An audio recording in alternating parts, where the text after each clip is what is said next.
আসসালামু আলাইকুম বন্ধুরা। বাইরে একটি কথাই বলবো যে সৌদি আরবের সালমান বাদশাহ উনি যদি মুসলমানের ঘরে জন্ম হয়ে উনি যদি হাতে চুরি লাগাইতে পারেন, আমরা মুসলমান বাংলাদেশের মুসলমান কিন্তু চুরি লাগাবো না।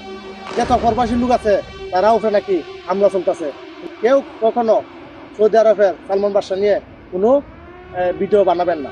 তাই আমাদের বাংলাদেশে যত মুসলমান আছে সবাই বাঘের মতন গর্জনীয় চলবো। দেখেন কতগুলো অর্থ আমাদের বাংলাদেশে যে হাতের অর্থ, এই অর্থ যথেষ্ট। অর্থ একটা ভারতের গুলি যদি আকাশে যদি বিমান উড়ে, এই অর্থগুলো যে আমরা চালাই কিন্তু বিমান ধ্বংস করে পালাই দিব। কিন্তু আপনারা ভিডিওটা যারা কাছে ভালো লাগে বেশি বেশি শেয়ার করে দেবেন। আর সৌদি আরবের বাদশাহ নিয়ে কেউ কোনো ভিডিও করবেন না। উনি যদি মহিলা হইয়া যদি উনি এত কাজ করেন, কিন্তু আমরা কাজ করবো না। মুসলমানের পক্ষে থাকা এটা আমরা ধর্ম। আকাশের যতগুলা বিমান উড়ুক তাদের কোনো দুঃখ নাই।